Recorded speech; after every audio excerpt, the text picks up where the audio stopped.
Dans ce livre 2, Descartes se livre à un essai de mécanique rationnelle, c'est-à-dire qu'il va appliquer à l'étude de la nature les principes de la mécanique. Il déclare lui-même d'ailleurs dans une lettre à Baume « Toute ma physique n'est autre chose que mécanique ». Je vais lire seulement quelques articles de cette seconde partie. Article 1. Quelles raisons nous font savoir certainement qu'il y a des corps ? Bien que nous soyons suffisamment persuadés qu'il y a des corps qui sont véritablement dans le monde, néanmoins, comme nous en avons douté ci-devant, et que nous avons mis cela au nombre des jugements que nous avons faits dès le commencement de notre vie, il est besoin que nous recherchions ici des raisons qui nous fassent avoir une science certaine. De fait, nous expérimentons en nous-mêmes que tout ce que nous sentons vient de quelque autre chose que notre pensée. Parce qu'il n'est pas en notre pouvoir de faire que nous ayons un sentiment plutôt qu'un autre, et que cela dépend de cette chose, selon qu'elle touche nos sens. Il est vrai que nous pourrions nous enquérir si Dieu, ou quelque autre que lui, ne serait point cette chose. Mais, à cause que nous sentons, ou plutôt que nos sens nous excitent souvent à apercevoir clairement et distinctement une matière étendue en longueur, largeur et profondeur, dont les parties ont des figures et des mouvements divers, d'où procèdent les sentiments que nous avons des couleurs, des odeurs, de la douleur, etc. Si Dieu présentait à notre âme immédiatement par lui-même l'idée de cette matière étendue, ou seulement s'il permettait qu'elle fût causée en nous par quelque chose qui n'eût point d'extension, de figure ni de mouvement, nous ne pourrions trouver aucune raison qui nous empêchât de croire qu'il prend plaisir à nous tromper. Car nous concevons cette matière comme une chose différente de Dieu et de notre pensée, et il nous semble que l'idée que nous en avons se forme en nous à l'occasion des corps de dehors, auxquels elle est entièrement semblable. Or, puisque Dieu ne nous trompe point, parce que cela répugne à sa nature, comme il a été déjà remarqué, nous devons conclure qu'il y a une certaine substance étendue en longueur, largeur et profondeur, qui existe à présent dans le monde avec toutes les propriétés que nous connaissons manifestement lui appartenir. Et cette substance étendue est ce qu'on appelle proprement le corps, ou la substance des choses matérielles. Article 2. Comment nous savons aussi que notre âme est jointe à un corps ? Nous devons conclure aussi qu'un certain corps est plus étroitement uni à notre âme que tous les autres qui sont au monde, parce que nous apercevons clairement que la douleur et plusieurs autres sentiments nous arrivent sans que nous les ayons prévus, et que notre âme, par une connaissance qui lui est naturelle, juge que ces sentiments ne procèdent point d'elle seule, en tant qu'elle est une chose qui pense, mais en tant qu'elle est unie à une chose étendue qui se meut par la disposition de ses organes, qu'on nomme proprement le corps d'un homme. Mais ce n'est pas ici l'endroit où je prétends en traiter particulièrement. Article 3. Que nos sens ne nous enseignent pas la nature des choses, mais seulement ce en quoi elles nous sont utiles ou nuisibles. Il suffira que nous remarquions seulement que tout ce que nous apercevons par l'entremise de nos sens se rapporte à l'étroite union qu'a l'âme avec le corps, et que nous connaissons ordinairement par leurs moyens ce en quoi les corps de dehors nous peuvent profiter ou nuire, mais non pas quelle est leur nature, si ce n'est peut-être rarement et par hasard. Car après cette réflexion, nous quitterons sans peine tous les préjugés qui ne sont fondés que sur nos sens, et nous ne nous servirons que de notre entendement, parce que c'est en lui seul que les premières notions ou idées, qui sont comme les semences des vérités que nous sommes capables de connaître, se trouvent naturellement. Article 4. Que ce n'est pas la pesanteur, ni la dureté, ni la couleur, etc. qui constituent la nature du corps, mais l'extension seule. En ce faisant,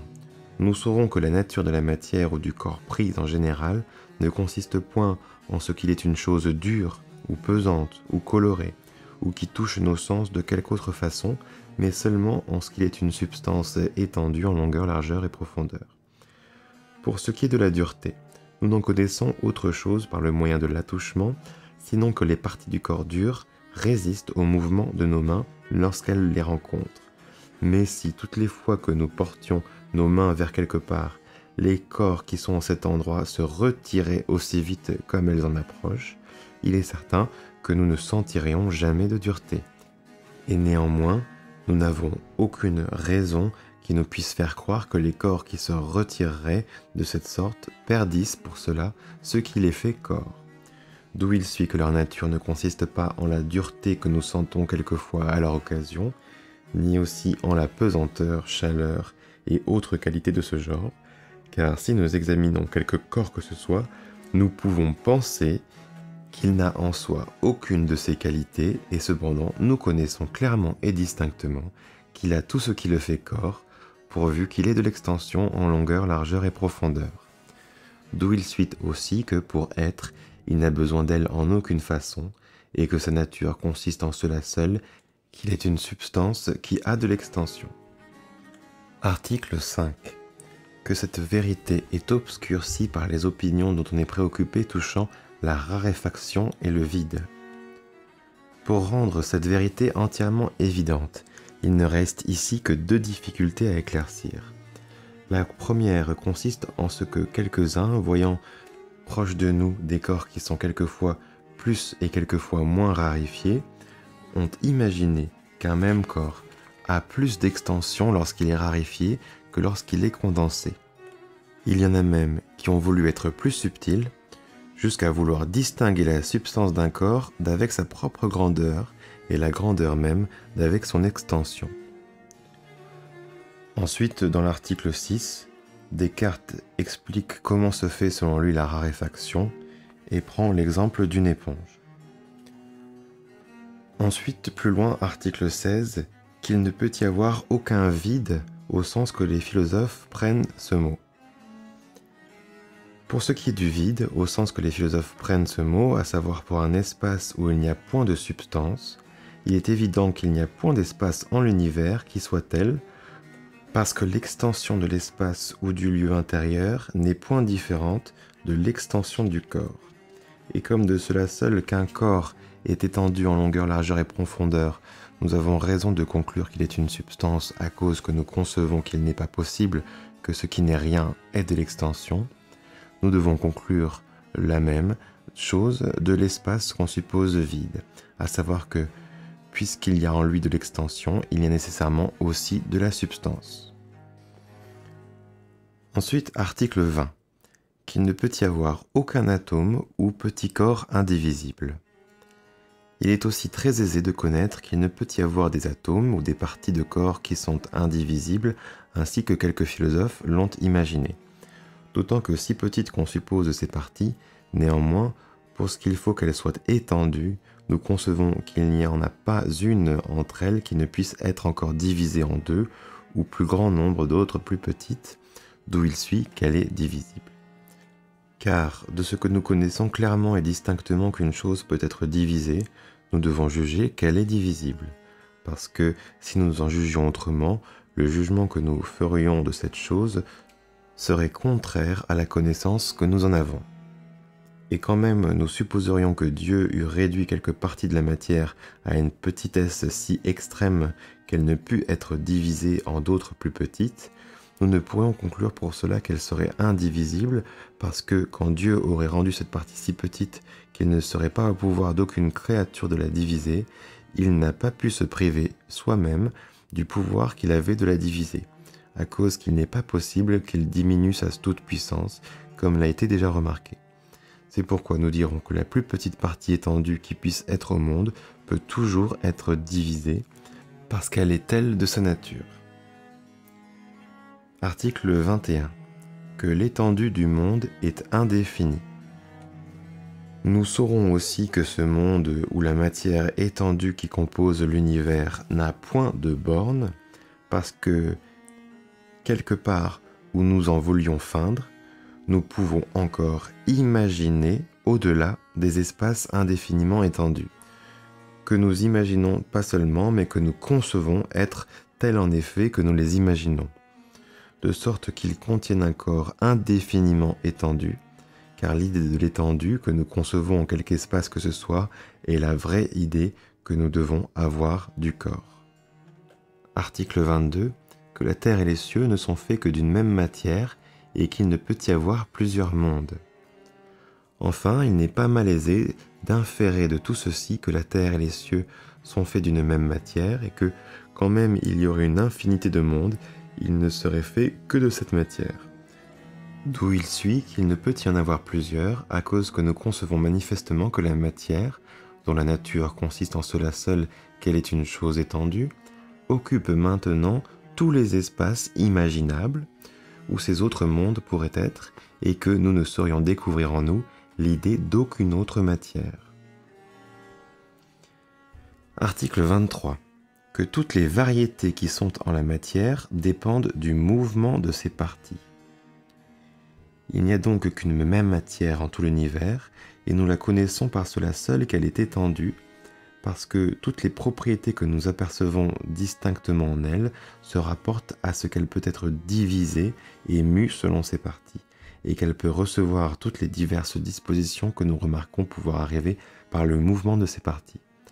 Car, encore que nous puissions feindre de la pensée des divisions en cette matière, néanmoins il est constant que notre pensée n'a pas le pouvoir d'y rien changer, et que toute la diversité des formes qui s'y rencontrent dépend du mouvement local. Ce que les philosophes ont sans doute remarqué, d'autant qu'ils ont dit en beaucoup d'endroits que la nature est le principe du mouvement et du repos, et qu'ils entendaient par la nature ce qui fait que les corps se disposent ainsi que nous voyons par expérience. Article 24. Ce que c'est que le mouvement pris selon l'usage commun.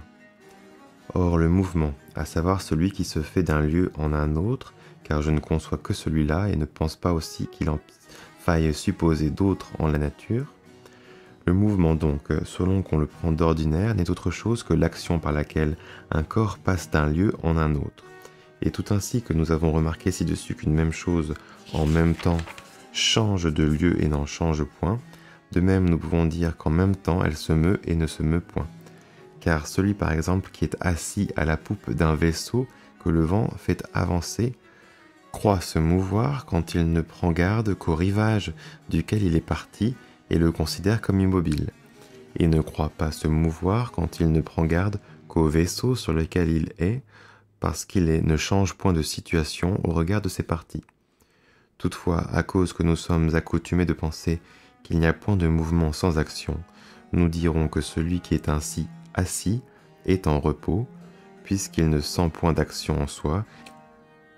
Article 25. Ce que c'est que le mouvement proprement dit. Mais si, au lieu de nous arrêter à ce qui n'a point d'autre fondement que l'usage ordinaire, nous désirons savoir ce que c'est que le mouvement selon la vérité,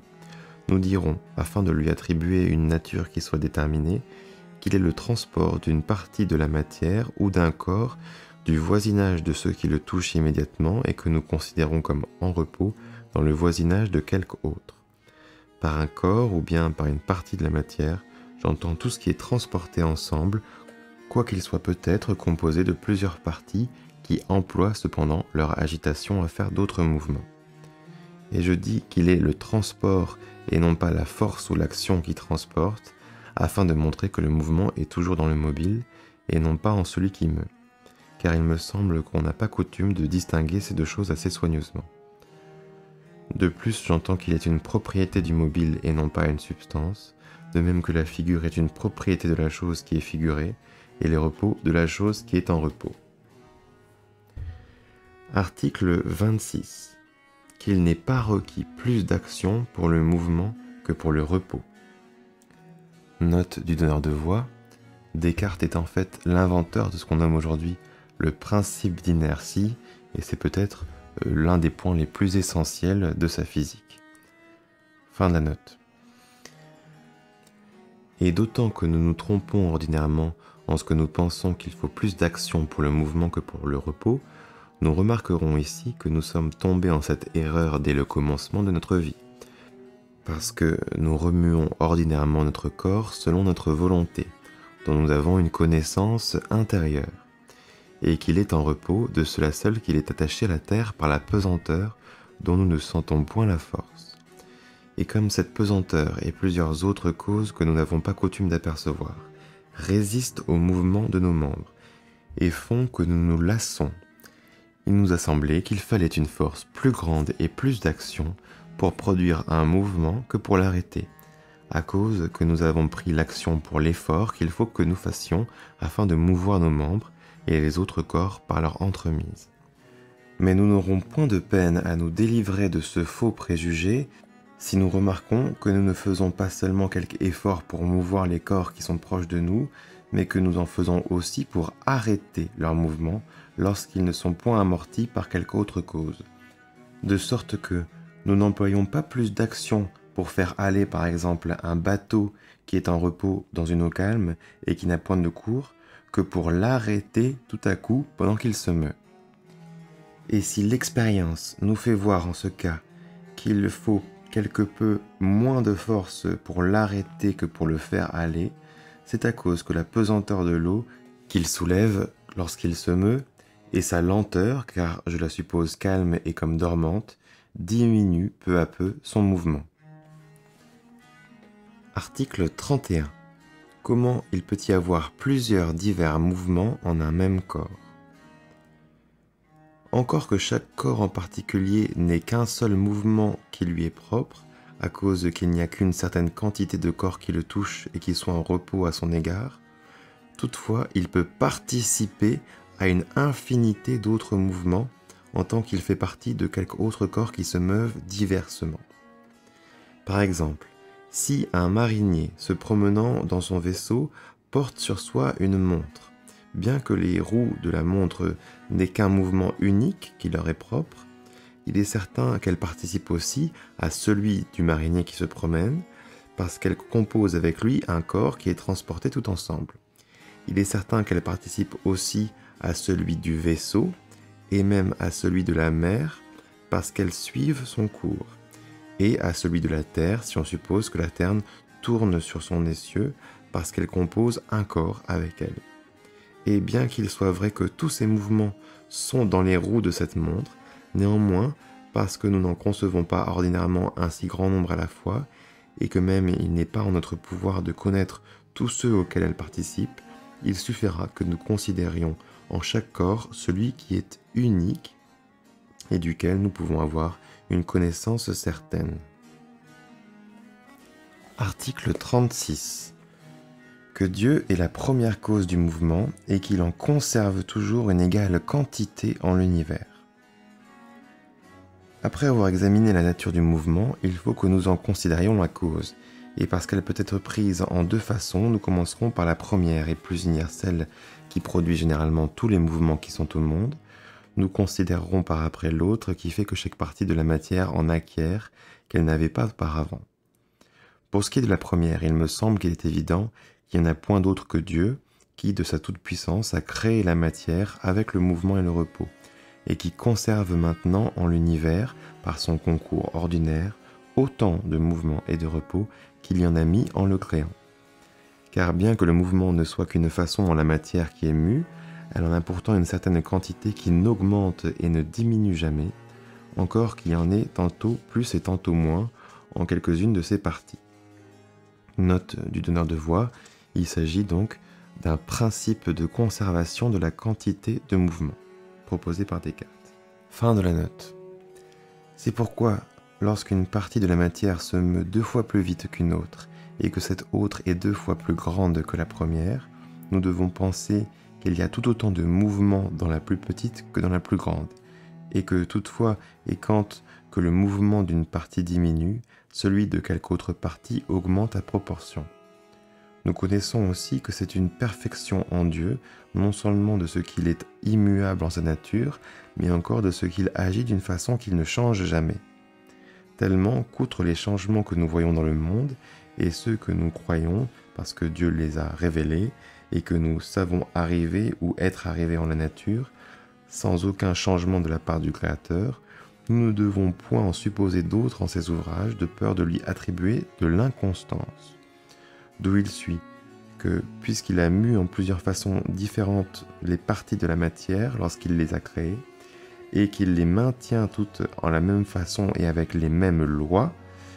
qu'il leur a fait observer en leur création, ils conservent incessamment en cette matière une égale quantité de mouvements. Article 37. La première loi de la nature, que chaque chose demeure en l'état qu'elle est, pendant que rien ne le change. Note du donneur de voix. On peut considérer qu'ici, Descartes invente la notion de loi de la nature dans sa définition moderne, c'est-à-dire en tant qu'objet de la science physique. L'ensemble des premières et deuxièmes lois de la nature qu'il va proposer à l'instant sera ce qu'on appellera plus tard le principe d'inertie. Fin de la note. De cela aussi que Dieu n'est point sujet à changer et qu'il agit toujours de même sorte. Nous pouvons parvenir à la connaissance de certaines règles que je nomme les lois de la nature et qui sont les causes secondes des divers mouvements que nous remarquons en tous les corps, ce qui les rend ici fort considérables.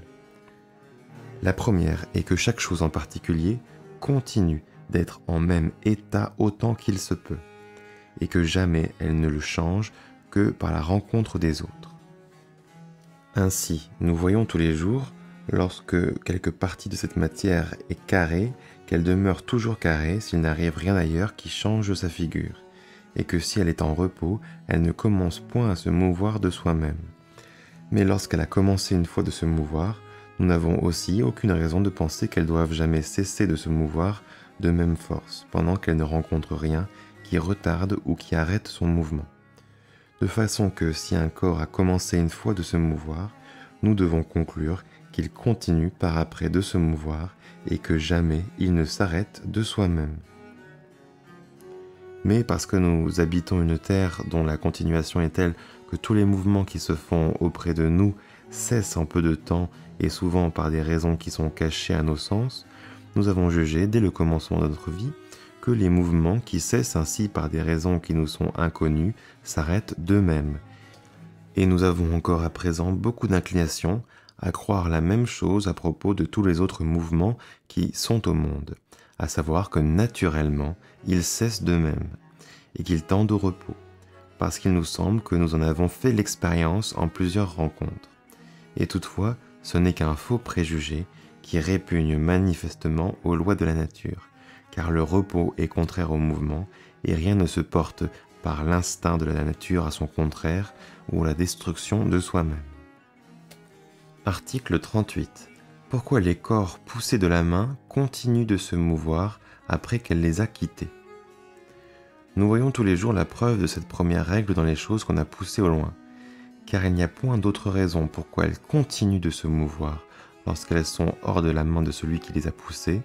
sinon que, suivant les lois de la nature, tous les corps qui se meuvent continuent de se mouvoir jusqu'à ce que leur mouvement soit arrêté par quelque autre corps. Et il est évident que l'air et les autres corps liquides entre lesquels nous voyons les choses se mouvoir diminuent peu à peu la vitesse de leur mouvement.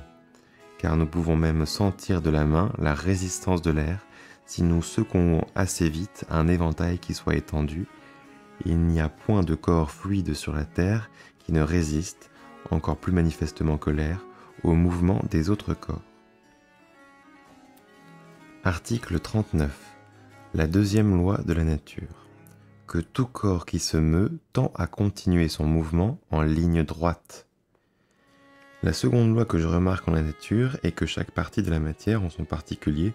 ne tend jamais à continuer de se mouvoir suivant des lignes courbes, mais suivant des lignes droites, bien que plusieurs de ces parties soient souvent contraintes de se détourner parce qu'elles en rencontrent d'autres en leur chemin, et que, lorsqu'un corps se meut, il se fait toujours un cercle ou un anneau de toute la matière qui est mue ensemble. Cette règle, comme la précédente, dépend de ce que Dieu est immuable et qu'il conserve le mouvement en la matière par une opération très simple, car il ne le conserve pas comme il a pu être quelque temps auparavant, mais comme il est précisément au même instant qu'il le conserve. Et bien qu'il soit vrai que le mouvement ne se fait pas en un instant, néanmoins il est évident que tout corps qui se meut est déterminé à se mouvoir suivant une ligne droite et non pas suivant une ligne circulaire. Car lorsque la pierre A tourne dans la fonde EA suivant le cercle ABF, En l'instant qu'elle est au point A, elle est déterminée à se mouvoir vers quelque côté, à savoir vers C, suivant la ligne droite AC si on suppose que c'est celle-là qui touche le cercle. Note du donneur de voix, Descartes se réfère ici en fait à des planches, notamment la planche qui représente le jet d'une fronde, planche qu'on trouve notamment dans l'édition ad antenri des œuvres complètes de Descartes. Fin de la note. Mais on ne saurait feindre qu'elle soit déterminée à se mouvoir circulairement, parce qu'encore qu'elle soit venue de L vers A suivant une ligne courbe, nous ne concevons point qu'il y ait aucune partie de cette courbe en cette pierre lorsqu'elle est au point A, et nous en sommes assurés par l'expérience, parce que cette pierre avance tout droit vers C lorsqu'elle sort de la fronde et ne tend en aucune façon à se mouvoir vers B. Ce qui nous fait voir manifestement que tout corps qui est mu en rond tend sans cesse à s'éloigner du cercle qu'il décrit. Et nous le pouvons même sentir de la main pendant que nous faisons tourner cette pierre dans cette fronde, car elle tire et fait tendre la corde pour s'éloigner directement de notre main. Cette considération est de telle importance et servira en tant d'endroits ci-après que nous devons la remarquer soigneusement ici, et je l'expliquerai encore plus au long lorsqu'il en sera temps. Article 43. En quoi consiste la force de chaque corps pour agir ou pour résister? Note du donneur de voix, ici Descartes va expliquer ce que l'on appellerait aujourd'hui la force d'inertie. Fin de la note. Il faut remarquer que la force dont un corps agit contre un autre corps ou résiste à son action consiste en cela seul que chaque chose persiste autant qu'elle peut à demeurer au même état où elle se trouve, conformément à la première loi qui a été exposée ci-dessus. De façon qu'un corps qui est joint à un autre corps a quelque force pour empêcher qu'il n'en soit séparé, et que lorsqu'il en est séparé, il a quelque force pour empêcher qu'il ne lui soit joint. Et aussi que, lorsqu'il est en repos, il a de la force pour demeurer en ce repos et pour résister à tout ce qui pourrait le faire changer. De même que, lorsqu'il se meut, il a de la force pour continuer à se mouvoir avec la même vitesse et vers le même côté. Mais on doit juger de la quantité de cette force par la grandeur du corps où elle est et de la superficie sur laquelle ce corps est séparé d'un autre, et aussi par la vitesse du mouvement et les façons contraires dont plusieurs divers corps se rencontrent. Suite à cela, Descartes, dans les articles 46 jusqu'à 52,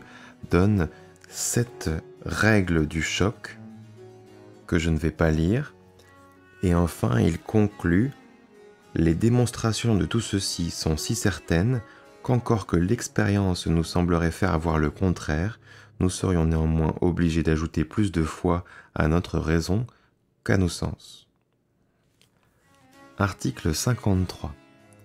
Que l'usage de ces règles est difficile à cause que chaque corps est touché par plusieurs autres en même temps. En effet, il arrive souvent que l'expérience peut sembler d'abord répugnée aux règles que je viens d'expliquer, mais la raison en est évidente, car elle présuppose que les deux corps B et C sont parfaitement durs et tellement séparés de tous les autres qu'il n'y en a aucun autour d'eux qui puisse aider ou empêcher leur mouvement.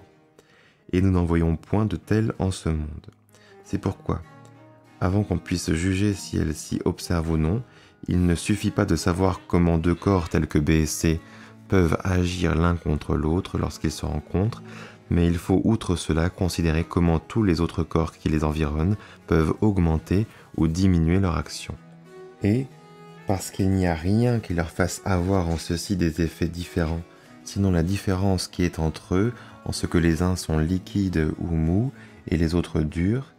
il est besoin que nous examinions en cet endroit en quoi consistent ces deux qualités d'être dur et d'être liquide. Article 54. En quoi consiste la nature des corps durs et des liquides? En quoi nous devons premièrement recevoir le témoignage de nos sens, puisque ces qualités se rapportent à eux. Et ils ne nous enseignent en ceci autre chose, sinon que les parties des corps liquides cèdent si aisément leur place qu'elles ne font point de résistance à nos mains lorsqu'elles les rencontrent, et qu'au contraire, les parties des corps durs sont tellement jointes les unes aux autres qu'elles ne peuvent être séparées sans une force qui rompent cette liaison qui est entre elles. Finissons cet aperçu du livre 2 des principes de la philosophie par la lecture de l'article 64, qui est l'un des articles les plus importants. Article 64. Que je ne reçois point de principe en physique qui ne soit aussi reçu en mathématiques, afin de pouvoir prouver par démonstration tout ce que j'en déduirai, et que ces principes suffisent, d'autant que tous les phénomènes de la nature peuvent être expliqués par leurs moyens. Je n'ajoute rien ici touchant les figures, ni comment, de leur diversité infinie, il arrive dans les mouvements des diversités innombrables. D'autant que ces choses pourront assez être entendues d'elles-mêmes lorsqu'il sera temps d'en parler, et que je suppose que ceux qui liront mes écrits savent les éléments de la géométrie, ou pour le moins qu'ils ont l'esprit propre à comprendre les démonstrations de mathématiques. Car j'avoue franchement ici que je ne connais point d'autre matière des choses corporelles que celle qui peut être divisée, figurée et mue en toutes sortes de façons, c'est-à-dire celle que les géomètres nomment la quantité, et qu'ils prennent pour l'objet de leur démonstration, et que je ne considère en cette matière que ces divisions, ces figures et ces mouvements. Et enfin que, touchant cela, je ne veux rien recevoir pour vrai, sinon ce qui en sera déduit avec tant d'évidence qu'il pourra tenir lieu d'une démonstration mathématique. Et parce qu'on peut rendre raison en cette sorte de tous les phénomènes de la nature, comme on pourra juger par ce qui suit, je ne pense pas qu'on doive recevoir d'autres principes en la physique, ni même qu'on ait raison d'en souhaiter d'autres que ceux qui sont ici expliqués. Fin du livre 2. Dans le livre 3, ou la troisième partie, intitulée Du monde visible, il va être essentiellement question d'astronomie et aussi de la triplicité des éléments de la matière d'après Descartes. Article 1. Qu'on ne saurait penser trop hautement des œuvres de Dieu. Après avoir rejeté ce que nous avions autrefois reçu en notre créance, avant que de l'avoir suffisamment examiné, puis que la raison toute pure nous a fourni assez de lumière pour nous faire découvrir quelques principes des choses matérielles, et qu'elle nous les a présentés avec tant d'évidence que nous ne saurions plus douter de leur vérité, il faut maintenant essayer si nous pourrons déduire de ces seuls principes l'explication de tous les phénomènes, c'est-à-dire des effets qui sont en la nature et que nous apercevons par l'entremise de nos sens. Nous commencerons par ceux qui sont les plus généraux et dont tous les autres dépendent, à savoir par l'admirable structure de ce monde visible. Mais afin que nous puissions nous garder de nous méprendre en les examinant, il me semble que nous devons soigneusement observer deux choses. La première est que nous nous remettions toujours devant les yeux que la puissance et la bonté de Dieu sont infinies, afin que cela nous fasse connaître que nous ne devons point craindre de faillir en imaginant ces ouvrages trop grands, trop beaux ou trop parfaits, mais que nous pouvons bien nous manquer, au contraire, si nous supposons en eux quelques bornes ou quelques limites dont nous n'ayons aucune connaissance certaine. Article 2.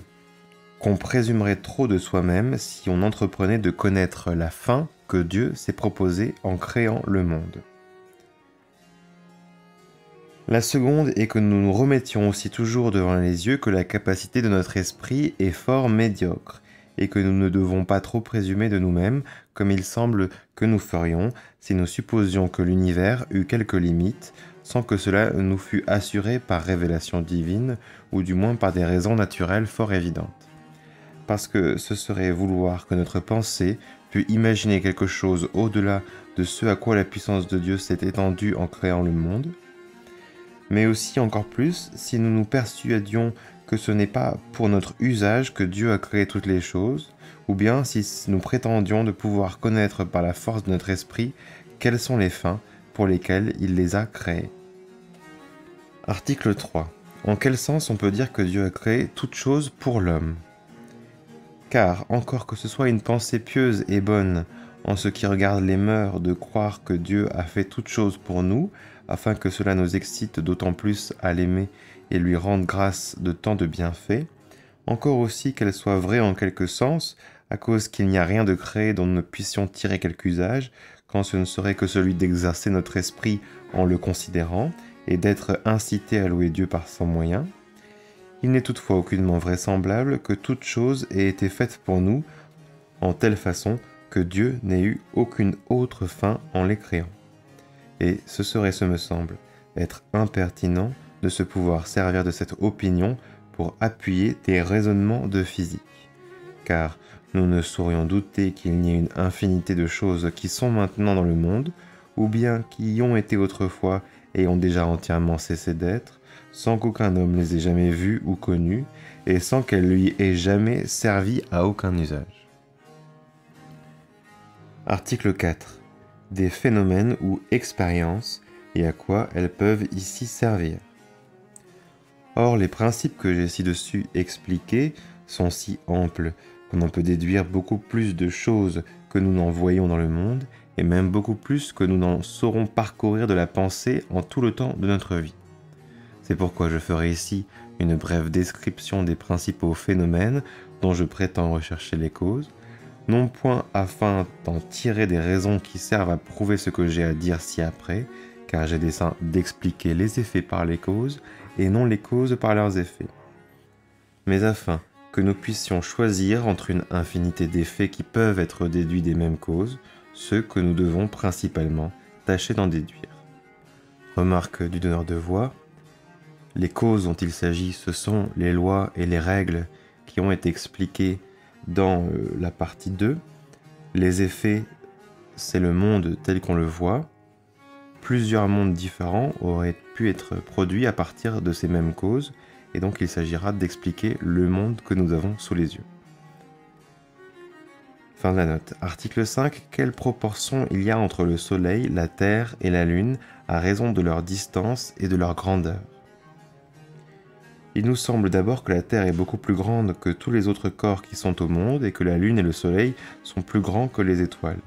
Mais si nous corrigeons le défaut de notre vue par des raisonnements qui sont infaillibles, nous connaîtrons premièrement que la Lune est éloignée de nous d'environ 30 diamètres de la Terre et le Soleil de 6 ou 700. Et comparant ensuite ces distances avec le diamètre apparent du Soleil et de la Lune, nous trouverons que la Lune est plus petite que la Terre et que le Soleil est beaucoup plus grand. Article 6. Quelle distance il y a entre les autres planètes et le Soleil? Nous connaîtrons aussi par l'entremise de nos yeux, lorsqu'ils seront aidés de la raison, que Mercure est distant du Soleil de plus de 200 diamètres de la Terre, Vénus de plus de 400, Mars de 900 ou 1000, Jupiter de 3000 et davantage, et Saturne de 5 ou 6000. Article 7. Qu'on peut supposer les étoiles fixes autant éloignées qu'on veut. Pour ce qui est des étoiles fixes, selon leur apparence, nous ne devons point croire qu'elles soient plus proches de la Terre ou du Soleil que Saturne, mais aussi nous n'y remarquons rien qui nous empêche de les pouvoir supposer plus éloignées jusqu'à une distance indéfinie. Et nous pourrons conclure de ce que je dirai ci-après touchant les mouvements des cieux, qu'elles sont si éloignées de la Terre que Saturne, à comparaison d'elle, est extrêmement proche. Voilà, ensuite je lis seulement quelques titres d'articles. Article 8. La Terre étant vue du ciel ne paraîtrait que comme une planète moindre que Jupiter ou Saturne. Article 9. La lumière du Soleil et des étoiles fixes leur est propre. Article 10. La lumière de la Lune et des autres planètes est empruntée du Soleil. Article 11. En ce qui est de la lumière, la Terre est semblable aux planètes. Article 12. La Lune, lorsqu'elle est nouvelle, est illuminée par la Terre. Article 13. Le Soleil peut être mis au nombre des étoiles fixes et la Terre au nombre des planètes. Article 14. Les étoiles fixes demeurent toujours en même situation au regard l'une de l'autre, et il n'en est pas de même des planètes. Article 15. Qu'on peut user de diverses hypothèses pour expliquer les phénomènes des planètes.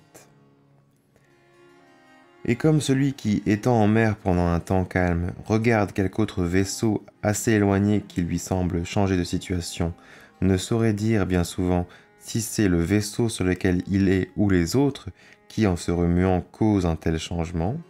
ainsi, lorsque nous regardons du lieu où nous sommes le cours des planètes et leurs différentes situations, après les avoir bien considérées, nous n'en saurons tirer aucun éclaircissement qui soit tel que nous puissions déterminer, par ce qui nous paraît, quel est celui de ces corps auxquels nous devons proprement attribuer la cause de ces changements. Et, parce qu'ils sont inégaux et fort embrouillés, il n'est pas aisé de les démêler, si de toutes les façons dont on les peut entendre, nous n'en choisissons une suivant laquelle nous supposions qu'ils se fassent. À cette fin, les astronomes ont inventé 3 différentes hypothèses ou suppositions qu'ils ont seulement tâché de rendre propres à expliquer tous les phénomènes, sans s'arrêter particulièrement à examiner si elles étaient avec cela conformes à la vérité. Note, les 3 systèmes en l'occurrence, ce sont celui de Ptolémée, celui de Copernic et celui de Tycho Brahe. Article 16. Qu'on ne les peut expliquer tous par celle de Ptolémée.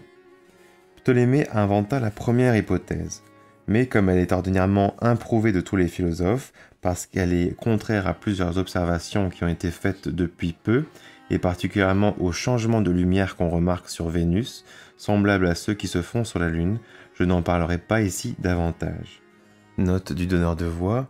le système de Ptolémée consiste à dire que la Terre est au centre et les planètes ainsi que le Soleil tournent autour de la Terre. Des observations de Galilée de 1610 sont ici invoquées par Descartes pour refuser totalement ce système. Le système numéro 2 de Copernic présuppose que le Soleil est au centre et toutes les autres planètes tournent autour du Soleil.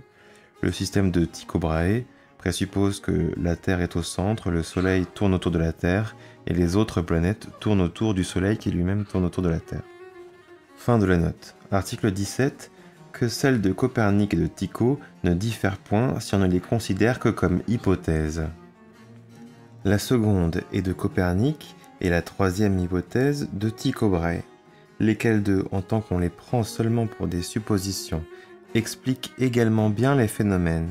et il n'y a pas beaucoup de différence entre elles. Néanmoins, celle de Copernic me semble quelque peu plus simple et plus claire, de sorte que Tycho n'a pas eu sujet de la changer, sinon parce qu'il essayait d'expliquer comment la chose était en effet, et non pas seulement par hypothèse. Article 18. Que par celle de Tycho on attribue en effet plus de mouvement à la Terre que par celle de Copernic, bien qu'on lui en attribue moins en parole. Car d'autant que Copernic n'avait pas fait difficulté d'accorder que la Terre était mue, Tycho, à qui cette opinion semblait absurde et entièrement éloignée du sens commun, a tâché de la corriger, mais parce qu'il n'a pas assez considéré quelle est la vraie nature du mouvement,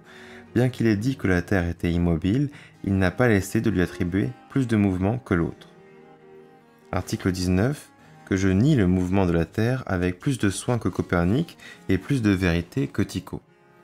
C'est pourquoi, sans être en rien différent de ces deux, excepté en cela seul que j'aurai plus de soin que Copernic de ne point attribuer de mouvement à la Terre, et que je tâcherai de faire que mes raisons sur ce sujet soient plus vraies que celles de Tycho, je proposerai ici l'hypothèse qui me semble être la plus simple de toutes et la plus commode, tant pour connaître les phénomènes que pour en rechercher les causes naturelles. Et cependant, j'avertis que je ne prétends point qu'elle soit reçue comme entièrement conforme à la vérité, mais seulement comme une hypothèse ou une supposition qui peut être fausse. Je saute ici quelques articles qui ont essentiellement pour but en vérité de dire que la Terre ne se meut point, bien que Descartes adhère en fait plus ou moins au système de Copernic.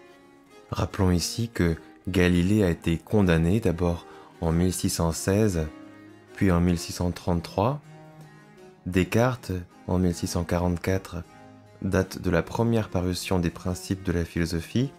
prend donc beaucoup de précautions pour éviter par tous les moyens l'énoncé selon laquelle la Terre se meut. À la fin de l'article 29, il dit par exemple que si néanmoins, si après,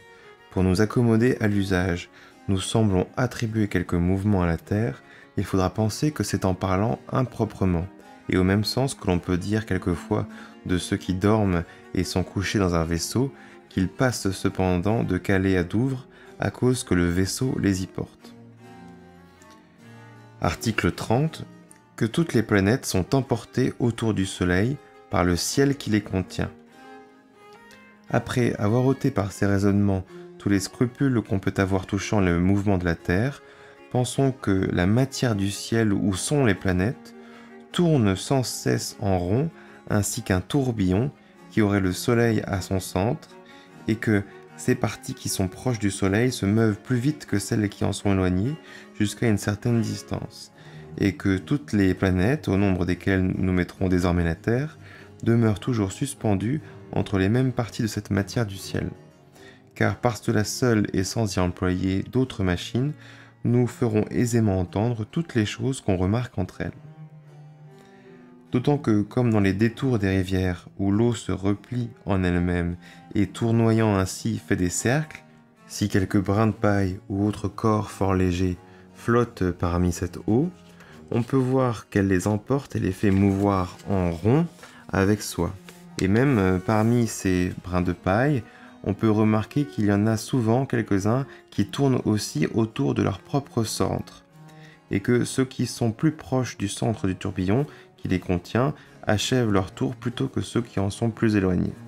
Et enfin que, bien que ces tourbillons d'eau affectent toujours de tourner en rond, ils ne décrivent presque jamais des cercles entièrement parfaits et s'étendent quelquefois plus en long, quelquefois plus en large, de façon que toutes les parties de la circonférence qu'ils décrivent ne sont pas également distantes du centre. Ainsi, on peut aisément imaginer que toutes les mêmes choses arrivent aux planètes, et il ne faut que cela seul pour expliquer tous les phénomènes. Note du donneur de voix, on a donc ici la fameuse théorie des tourbillons qui entraînerait les différentes planètes. Plus précisément, comme le dit l'article 33,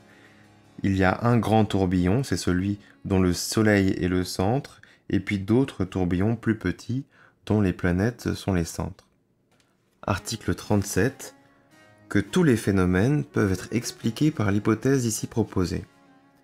Ensuite, de quoi il n'est pas besoin que j'explique comment on peut entendre par cette hypothèse que se font les jours et les nuits, les étés et les hivers, le croissant et le décours de la Lune, les éclipses, les stations et rétrogradations des planètes, l'avancement des équinoxes, la variation qu'on remarque en l'obliquité de l'écliptique et choses semblables, car il n'y a rien dans cela qui ne soit facile à ceux qui sont un peu versés dans l'astronomie. Après d'autres détails sur l'astronomie, notamment sa réfutation du système de Tycho Brahe, on en arrive pour Descartes à l'article 42, qu'on peut mettre au nombre des phénomènes toutes les choses qu'on voit sur la Terre, mais qu'il n'est pas ici besoin de les considérer toutes. Outre ces choses plus générales, je pourrais comprendre encore ici, entre les phénomènes, non seulement plusieurs autres choses particulières touchant le Soleil, les planètes, les comètes et les étoiles fixes, mais aussi toutes celles que nous voyons autour de la Terre ou qui se font sur sa superficie. D'autant que, pour connaître la vraie nature de ce monde visible, ce n'est pas assez de trouver quelques causes par lesquelles on puisse rendre raison de ce qui paraît dans le ciel bien loin de nous, et qu'il faut aussi en pouvoir déduire ce que nous voyons tout près et qui nous touche plus sensiblement. Mais je crois qu'il n'est pas besoin pour cela que nous les considérions toutes d'abord, et qu'il sera mieux que nous tâchions de trouver des causes de ces plus générales que j'ai ici proposées, afin de voir par après si des mêmes causes nous pourrons aussi déduire toutes les autres plus particulières, auxquelles nous n'aurons point pris garde en cherchant ces causes. Car si nous trouvons que cela soit, ce sera un très fort argument pour nous assurer que nous sommes dans le vrai chemin. Article 43. Qu'il n'est pas vraisemblable que les causes desquelles on peut déduire tous les phénomènes soient fausses. Et certes, si les principes dont je me sers sont très évidents, si les conséquences que j'en tire sont fondées sur l'évidence des mathématiques, et si ce que j'en déduis de la sorte s'accorde exactement avec toutes les expériences, il me semble que ce serait faire injure à Dieu de croire que les causes des effets qui sont dans la nature et que nous avons ainsi trouvés sont fausses, car ce serait le vouloir rendre coupable de nous avoir créés si imparfaits que nous fussions sujets à nous méprendre, lors même que nous usons bien de la raison qu'il nous a donnée. Article 44. Que je ne veux point toutefois assurer que celles que je propose sont vraies. Mais, parce que les choses dont je traite ici ne sont pas de peu d'importance et qu'on me croirait peut-être trop hardi si j'assurais que j'ai trouvé des vérités qui n'ont pas été découvertes par d'autres, j'aime mieux n'en rien décider et afin que chacun soit libre d'en penser ce qu'il lui plaira, je désire que ce que j'écrirai soit seulement pris pour une hypothèse, laquelle est peut-être fort éloignée de la vérité, mais encore que cela fût, je croirais avoir beaucoup fait si toutes les choses qui en seront déduites sont entièrement conformes aux expériences. Car si cela se trouve, elle ne sera pas moins utile à la vie que si elle était vraie, parce qu'on s'en pourra servir en même façon pour disposer les causes naturelles à produire les effets qu'on désirera. Article 45. Que même j'en supposerai ici quelques-unes que je crois fausses. Et tant s'en faut que je veuille qu'on croie toutes les choses que j'écrirai, que même je prétends en proposer ici quelques-unes que je crois absolument être fausses. À savoir, je ne doute point que le monde n'ait été créé au commencement avec autant de perfection qu'il en a, en sorte que le soleil, la terre, la lune, les étoiles ont été dès ce moment, et que la terre n'a pas eu seulement en soi les semences des plantes, mais que les plantes mêmes en ont couvert une partie, et qu'Adam et Ève n'ont pas été créés enfants, mais en âge d'homme et parfait. La religion chrétienne veut que nous le croyions ainsi, et la raison naturelle nous persuade absolument cette vérité, parce que, considérant la toute-puissance de Dieu, nous devons juger que tout ce qu'il a fait a eu dès le commencement toute la perfection qu'il devait avoir. Mais néanmoins, comme on connaîtrait beaucoup mieux quelle a été la nature d'Adam et celle des arbres du paradis, si on avait examiné comment les enfants se forment peu à peu au ventre des mères et comment les plantes sortent de leurs semences, que si on avait seulement considéré quels ils ont été quand Dieu les a créés,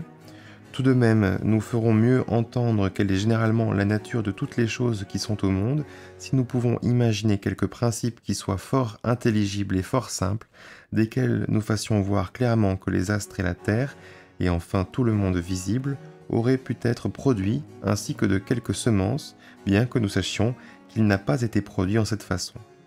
Que si nous la décrivions seulement comme il est, ou bien comme nous croyons qu'il a été créé. Et parce que je pense avoir trouvé des principes qui sont tels, je tâcherai ici de les expliquer. Article 46. Quelles sont ces suppositions? Nous avons remarqué ci-dessus que tous les corps qui composent l'univers sont faits d'une même matière, qui est divisible en toutes sortes de parties, et déjà divisée en plusieurs qui sont mus diversement, et dont les mouvements sont en quelque façon circulaires, et qu'il y a toujours une égale quantité de ces mouvements dans le monde. Mais nous n'avons pu déterminer en même façon combien sont grandes les parties auxquelles cette matière est divisée, ni quelle est la vitesse dont elles se meuvent, ni quel cercle elles décrivent. Car ces choses, ayant pu être ordonnées de Dieu en une infinité de diverses façons, c'est par la seule expérience, et non par la force du raisonnement, qu'on peut savoir laquelle de toutes ces façons il a choisi. C'est pourquoi il nous est maintenant libre de supposer celle que nous voudrons, pourvu que toutes les choses qui en seront déduites s'accordent entièrement avec l'expérience. Supposons donc, s'il vous plaît, que Dieu a divisé au commencement toute la matière dont il a composé ce monde visible en des parties aussi égales entre elles qu'elles ont pu être et dont la grandeur était médiocre, c'est-à-dire moyenne entre toutes les diverses grandeurs de celles qui composent maintenant les cieux et les astres. Et enfin qu'il a fait qu'elles ont toutes commencé à se mouvoir d'égale force en deux diverses façons, à savoir chacune à part autour de son propre centre, au moyen de quoi elles ont composé un corps liquide tel que je juge être le ciel, et avec cela plusieurs ensemble autour de quelques centres. Je m'arrête là pour la lecture de cet article 46, dans lequel Descartes en arrive à supposer les fameux tourbillons dont on a déjà parlé. Article 47. Que la fausseté des suppositions ici faites n'empêche point que ce qui en sera déduit ne soit vrai. Ce peu de suppositions me semble suffire pour m'en servir comme de cause ou de principe dont je déduirai tous les effets qui paraissent en la nature par les seules lois ci-dessus expliquées. Et je ne crois pas qu'on puisse imaginer des principes plus simples, ni plus intelligibles, ni plus vraisemblables que ceux-ci. Car bien que ces lois de la nature soient telles qu'encore même que nous supposerions le chaos des poètes, c'est-à-dire une entière confusion de toutes les parties de l'univers, on pourrait toujours démontrer que, par leurs moyens, cette confusion doit peu à peu revenir à l'ordre qui est à présent dans le monde, et que j'ai autrefois entrepris d'expliquer comment cela aurait pu être. Voir Discours de la méthode, 5e partie. Note du donneur de voix. Le chaos des poètes dont parle Descartes, c'est par exemple le chaos dont parle Hésiode dans la Théogonie. Et Descartes explique que même si on partait de ce chaos initial, on arriverait aussi, en suivant les principes qu'il a posés dans la 2e partie, à l'univers tel qu'il est actuellement. Fin de la note. Toutefois, à cause qu'il ne convient pas si bien à la souveraine perfection qui est en Dieu de le faire auteur de la confusion que de l'ordre, et aussi que la notion que nous en avons est moins distincte, j'ai cru devoir ici préférer la proportion et l'ordre à la confusion du chaos. Et parce qu'il n'y a aucune proportion ni aucun ordre qui soit plus simple et plus aisé à comprendre que celui qui consiste en une parfaite égalité, j'ai supposé ici que toutes les parties de la matière ont, au commencement, été égales entre elles, tant en grandeur qu'en mouvement, et n'ai voulu concevoir aucune autre inégalité en l'univers que celle qui est en la situation des étoiles fixes, qui paraît si clairement à ceux qui regardent le ciel pendant la nuit qu'il n'est pas possible de la mettre en doute. Au reste, il importe fort peu de quelle façon je suppose ici que la matière ait été disposée au commencement,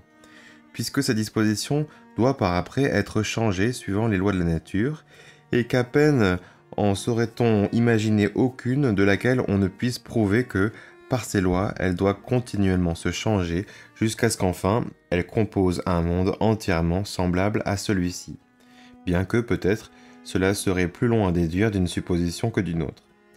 Car ces lois étant cause que la matière doit prendre successivement toutes les formes dont elle est capable,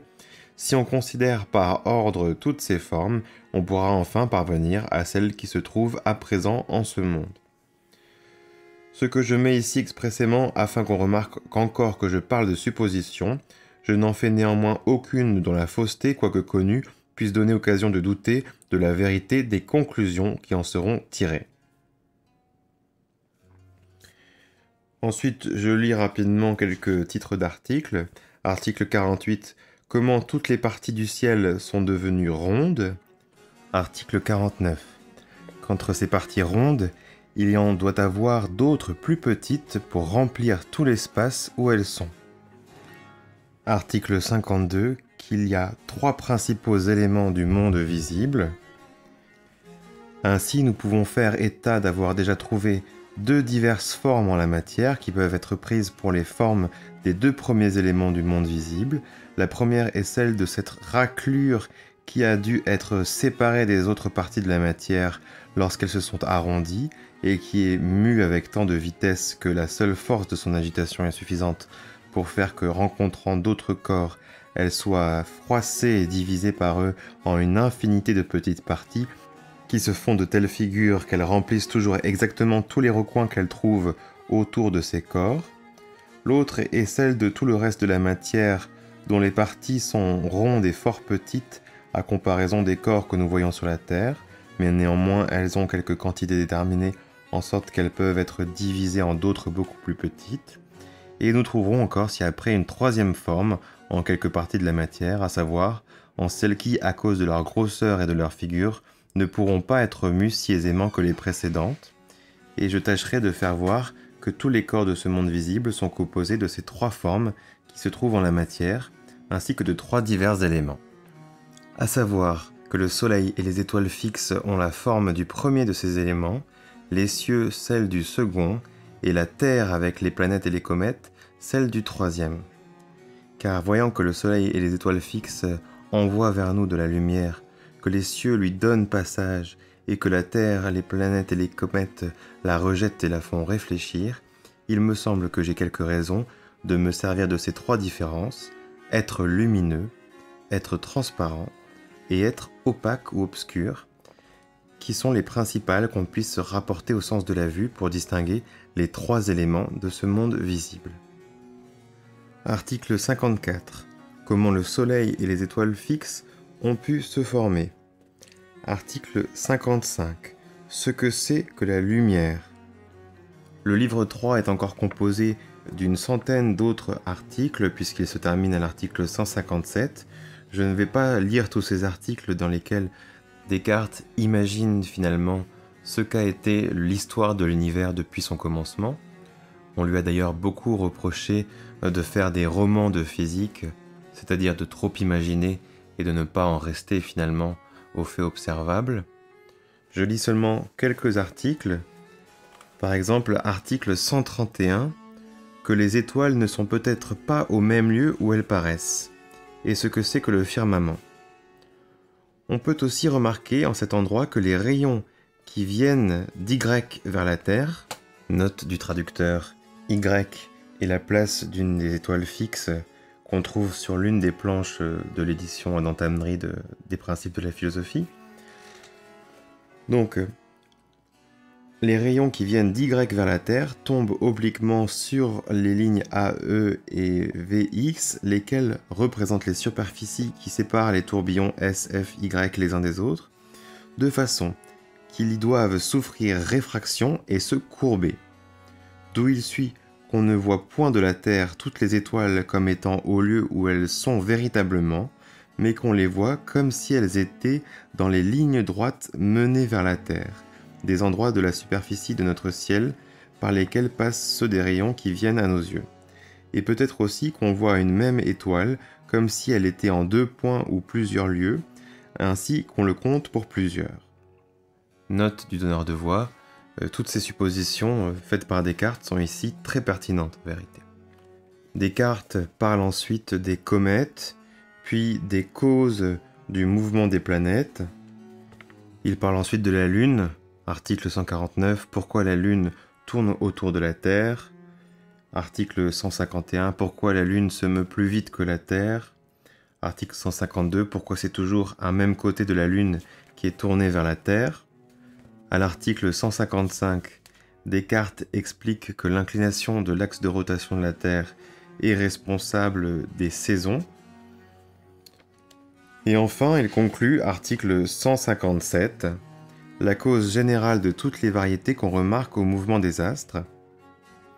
Enfin, toutes les diverses erreurs des planètes, lesquelles s'écartent toujours plus ou moins en tous sens du mouvement circulaire auquel elles sont principalement déterminées, ne donneront aucun sujet d'admiration si on considère que tous les corps qui sont au monde s'entretouchent sans qu'il puisse y avoir rien de vide, en sorte que même les plus éloignés agissent toujours quelque peu les uns contre les autres, par l'entremise de ceux qui sont entre deux, bien que leur effet soit moins grand et moins sensible à raison de ce qu'ils sont plus éloignés, et ainsi que le mouvement particulier de chaque corps peut être continuellement détourné tant soit peu, en autant de diverses façons qu'il y a d'autres divers corps qui se meuvent en l'univers. Je n'ajoute rien ici davantage, parce qu'il me semble y avoir rendu raison de tout ce qu'on observe dans les cieux et que nous ne pouvons voir que de loin. Mais je tâcherai ci-après d'expliquer en même façon tout ce qui paraît sur la Terre, en laquelle il y a beaucoup plus de choses à remarquer parce que nous la voyons de plus près. Quatrième partie des principes de la philosophie de Descartes, de la Terre. Article 1. Que pour trouver les vraies causes de ce qui est sur la Terre, il faut retenir l'hypothèse déjà prise, nonobstant qu'elle soit fausse. Bien que je ne veuille point qu'on se persuade que les corps qui composent ce monde visible aient jamais été produits en la façon que j'ai décrite, ainsi que j'ai ci-dessus assez averti, je suis néanmoins obligé de retenir encore ici la même hypothèse pour expliquer ce qui est sur la Terre, afin que, si je montre évidemment, ainsi que j'espère le faire, qu'on peut par ce moyen donner des raisons très intelligibles et certaines de toutes les choses qui s'y remarquent, et qu'on ne puisse faire le semblable par aucune autre invention, nous ayons sujet de conclure que, bien que le monde n'ait pas été fait au commencement en cette façon, et qu'il ait été immédiatement créé de Dieu, toutes les choses qu'il contient ne laissent pas d'être maintenant de même nature que si elles avaient été ainsi produites. Article 2. Quelle a été la génération de la Terre suivant cette hypothèse? À partir de cet article, Descartes va construire une histoire probable de la genèse de la Terre, des différentes régions qui composent la Terre. Il imagine qu'initialement la Terre se divisait en 3 sortes de régions, une première qui serait le noyau, une seconde qui serait la superficie de ce noyau et une troisième qui serait tout le reste, beaucoup plus grande, Et le livre 4 va décrire les différentes modifications qui interviennent dans cette troisième couche. Il est aussi question par après de la pesanteur, puis Descartes aborde la genèse des mers, des montagnes, des plaines. Il parle de l'air, de l'eau, du sel, des métaux, puis des tremblements de terre, des éruptions volcaniques, ensuite du feu. Il consacre beaucoup d'articles au feu, article 80 jusqu'à article 123. Il parle aussi du verre, des articles 124 à 132. Ensuite, il aborde très longuement la question de l'aimant, article 133 jusqu'à article 183. Et on arrive enfin à l'article 188, qu'on peut considérer comme le début d'une sorte de conclusion de l'ouvrage, jusqu'à la toute fin, c'est-à-dire l'article 207. Donc je vais reprendre la lecture à partir de ce moment-là. Article 188. Quelles choses doivent encore être expliquées afin que ce traité soit complet? Je finirai ici cette quatrième partie des principes de la philosophie si je l'accompagnais de deux autres, l'une touchant la nature des animaux et des plantes, l'autre touchant celle de l'homme, ainsi que je m'étais proposé lorsque j'ai commencé ce traité. Mais pour ce que je n'ai pas encore assez de connaissances de plusieurs choses que j'avais envie de mettre aux deux dernières parties, et que, par faute d'expérience ou de loisir, je n'aurai peut-être jamais le moyen de les achever, afin que celle-ci ne laisse pas d'être complète et qu'il n'y manque rien de ce que j'aurais cru y devoir mettre, si je ne me fusse point réservé à l'expliquer dans les suivantes, j'ajouterai ici quelque chose touchant les objets de nos sens. Car jusqu'ici, j'ai décrit cette terre et généralement tout le monde visible comme si c'était seulement une machine en laquelle il n'y eut rien du tout à considérer que les figures et les mouvements de ses parties. Et toutefois, il est certain que nos sens nous y font paraître plusieurs autres choses, à savoir des couleurs, des odeurs, des sons et toutes les autres qualités sensibles, desquelles, si je ne parlais point, on pourrait penser que j'aurais omis l'explication de la plupart des choses qui sont en la nature. Note du donneur de voix. On voit par cette déclaration de Descartes que la théorie du corps-machine est en fait généralisée sous la forme d'une théorie du monde-machine. Et cette théorie, qui revient à tout expliquer de manière mécanique, revient aussi à abandonner tout ce qui relève des causes formelles et des causes finales qui existaient dans la physique d'inspiration aristotélicienne. Fin de la note. Article 189. Ce que c'est que le sens et en quelle façon nous sentons.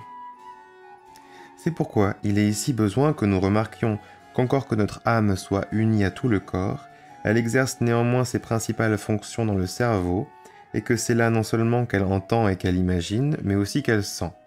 et ce par l'entremise des nerfs, qui sont étendus comme des filets très déliés depuis le cerveau jusqu'à toutes les parties des autres membres, auxquels ils sont tellement attachés qu'on n'en saurait presque toucher aucune qu'on ne fasse mouvoir les extrémités de quelques nerfs, et que ce mouvement ne passe par le moyen de ce nerf jusqu'au cerveau où est le siège du sens commun, ainsi que j'ai assez amplement expliqué au 4e discours de la dioptrique, et que les mouvements qui passent ainsi par l'entremise des nerfs jusqu'à l'endroit du cerveau auquel notre âme est très étroitement jointe et unie,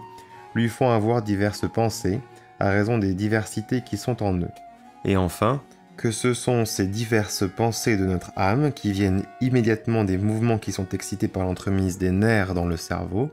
que nous appelons proprement nos sentiments, ou bien les perceptions de nos sens. Article 190. Combien il y a de divers sens et quels sont les intérieurs, c'est-à-dire les appétits naturels et les passions. Il est besoin aussi de considérer que toutes les variétés de ces sentiments dépendent premièrement de ce que nous avons plusieurs nerfs, puis aussi de ce qu'il y a divers mouvements en chaque nerf, mais que néanmoins nous n'avons pas autant de sens différents que nous avons de nerfs. Et je n'en distingue principalement que 7, 2 desquels peuvent être nommés intérieurs et les 5 autres extérieurs. Le premier sens que je nomme intérieur comprend la faim, la soif et tous les autres appétits naturels, et il est excité en l'âme par les mouvements des nerfs de l'estomac, du gosier et de toutes les autres parties qui servent aux fonctions naturelles pour lesquelles on a de tels appétits. Le second comprend la joie, la tristesse, l'amour, la colère et toutes les autres passions, et il dépend principalement d'un petit nerf qui va vers le cœur, puis aussi de ceux du diaphragme et des autres parties intérieures. Car par exemple, lorsqu'il arrive que notre sang est fort pur et bien tempéré, en sorte qu'il se dilate dans le cœur plus aisément et plus fort que de coutume, cela fait tendre les petits nerfs qui sont aux entrées de ces concavités et les meut d'une certaine façon qui répond jusqu'au cerveau et y excite notre âme à sentir naturellement de la joie. Et toutefois, et quand que ces mêmes nerfs sont mus en la même façon, bien que ce soit pour d'autres causes, ils excitent en notre âme ce même sentiment de joie. Ainsi, lorsque nous pensons jouir de quelque bien, l'imagination de cette jouissance ne contient pas en soi le sentiment de la joie, mais elle fait que les esprits animaux passent du cerveau dans les muscles auxquels ces nerfs sont insérés, et faisant par ce moyen que les entrées du cœur se dilatent, elle fait aussi que ces nerfs se meuvent en la façon qui est instituée de la nature pour donner le sentiment de la joie. Ainsi, lorsqu'on nous dit quelque nouvelle, l'âme juge premièrement si elle est bonne ou mauvaise, et la trouvant bonne, elle s'en réjouit en elle-même, d'une joie qui est purement intellectuelle et tellement indépendante des émotions du corps que les stoïques n'ont pu la dénier à leurs sages, bien qu'ils aient voulu qu'il fût exempt de toute passion. Mais sitôt que cette joie spirituelle vient de l'entendement en l'imagination, elle fait que les esprits coulent du cerveau vers les muscles qui sont autour du cœur, et là excite le mouvement des nerfs par lequel est excité un autre mouvement dans le cerveau, qui donne à l'âme le sentiment ou la passion de la joie. Tout de même, lorsque le sang est si grossier qu'il ne coule et ne se dilate qu'à peine dans le cœur, il excite dans les mêmes nerfs un mouvement tout autre que le précédent, et qui est institué de la nature pour donner à l'âme le sentiment de la tristesse, bien que souvent elle ne sache pas elle-même ce que c'est qui fait qu'elle s'attriste, et toutes les autres causes qui meuvent ces nerfs en même façon donnent aussi à l'âme le même sentiment.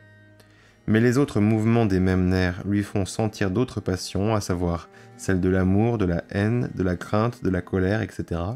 en tant que ce sont des sentiments ou des passions de l'âme, c'est-à-dire en tant que ce sont des pensées confuses que l'âme n'a pas de soi seule, mais de ce qu'étant étroitement unie au corps, elle reçoit l'impression des mouvements qui sont en lui. Car il y a une grande différence entre ces passions et les connaissances ou pensées distinctes que nous avons de ce qui doit être aimé, ou haï, ou craint, etc.,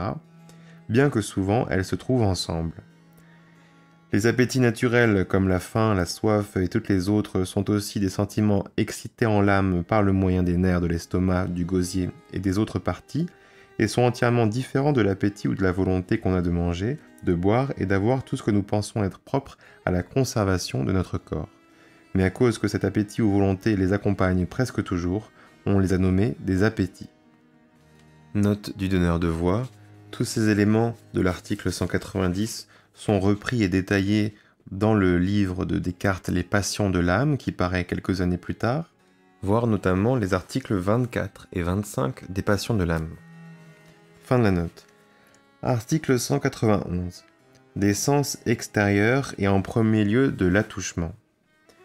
Pour ce qui est des sens extérieurs, tout le monde a coutume d'en compter 5 à cause qu'il y a autant de divergents d'objets qui meuvent les nerfs et que les impressions qui viennent de ces objets excitent en l'âme 5 divergents de pensées confuses. Le premier est l'attouchement qui a pour objet tous les corps qui peuvent mouvoir quelque partie de la chair ou de la peau de notre corps et pour organe tous les nerfs qui, se trouvant en cette partie de notre corps, participent à son mouvement. Ainsi, les divers corps qui touchent notre peau meuvent les nerfs qui se terminent en elle, d'une façon par leur dureté, d'une autre par leur pesanteur, d'une autre par leur chaleur, d'une autre par leur humidité, etc. Et ces nerfs excitent autant de divers sentiments en l'âme qu'il y a de diverses façons dont ils sont mus, ou dont leur mouvement ordinaire est empêché, à raison de quoi on a aussi attribué autant de diverses qualités à ces corps, et on a donné à ces qualités les noms de dureté, pesanteur, chaleur, humidité et semblables, qui ne signifient rien autre chose sinon qu'il y a en ces corps ce qui est requis pour faire que nos nerfs excite dans notre âme les sentiments de la dureté, pesanteur, chaleur, etc. Outre cela, lorsque ces nerfs sont mus un peu plus fort que de coutume, et toutefois en telle sorte que notre corps n'en est aucunement endommagé, cela fait que l'âme sent le chatouillement, qui est aussi en elle une pensée confuse, et cette pensée lui est naturellement agréable, d'autant qu'elle lui rend témoignage de la force du corps avec lequel elle est jointe, en ce qu'il peut souffrir l'action qui cause ce chatouillement sans être offensé. Mais si cette même action a tant soit peu plus de force, en sorte qu'elle offense notre corps en quelque façon, cela donne à notre âme le sentiment de la douleur. Et ainsi on voit pourquoi la volupté du corps et la douleur sont en l'âme des sentiments entièrement contraires, nonobstant que souvent l'un suive de l'autre et que leur cause soit presque semblable. Article 192 du goût. Le sens qui est le plus grossier après l'attouchement est le goût, lequel a pour organe les nerfs de la langue et des autres parties qui lui sont voisines, et pour objet les petites parties des corps terrestres, lorsqu'étant séparées les unes des autres, elles nagent dans la salive qui humecte le dedans de la bouche, car selon qu'elles sont différentes en figure, en grosseur ou en mouvement, elles agitent diversement les extrémités de ces nerfs, et par leurs moyens font sentir à l'âme toutes sortes de goûts différents. Article 193 de l'odorat. Le troisième est l'odorat, qui a pour organe deux nerfs, lesquels ne semblent être que des parties du cerveau qui s'avancent vers le nez, parce qu'ils ne sortent point hors du crâne, et il a pour objet les petites parties des corps terrestres qui, étant séparées les unes des autres, voltigent par l'air, non pas toutes indifféremment, mais seulement celles qui sont assez subtiles et pénétrantes pour entrer par les pores de l'os qu'on nomme spongieux, lorsqu'elles sont attirées avec l'air de la respiration et aller mouvoir les extrémités de ces nerfs, ce qu'elles font en autant de différentes façons que nous sentons de différentes odeurs. Article 194. La quatrième est l'ouïe, qui n'a pour objet que les divers tremblements de l'air, car il y a des nerfs au-dedans des oreilles, tellement attachés à trois petits os qui se soutiennent l'un l'autre et dont le premier est appuyé contre la petite peau qui couvre la concavité qu'on nomme le tambour de l'oreille, que tous les divers tremblements que l'air de dehors communique à cette peau sont rapportés à l'âme par ces nerfs et lui font ouïr autant de divers sons. Article 195 de la vue. Enfin, le plus subtil de tous les sens est celui de la vue, car les nerfs optiques, qui en sont les organes, ne sont point mus par l'air,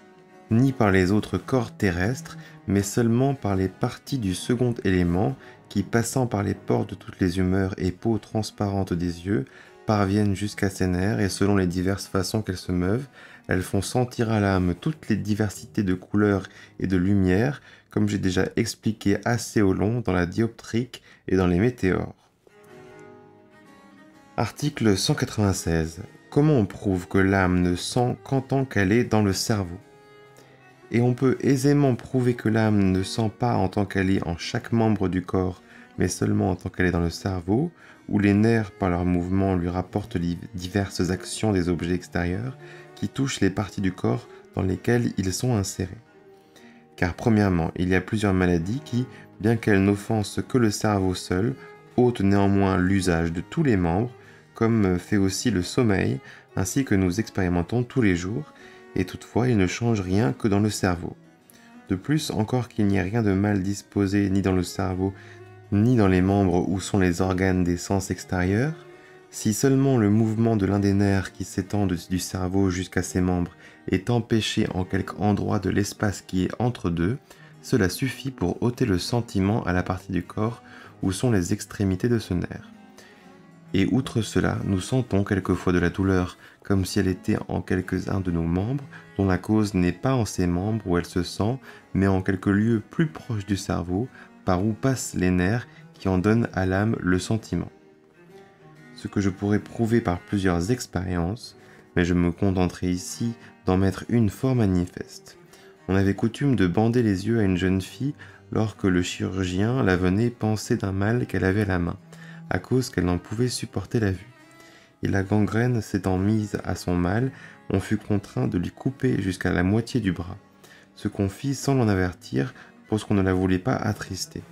et on lui attacha plusieurs linges liés l'un sur l'autre en la place de ce qu'on avait coupé, en sorte qu'elle demeura longtemps après sans le savoir.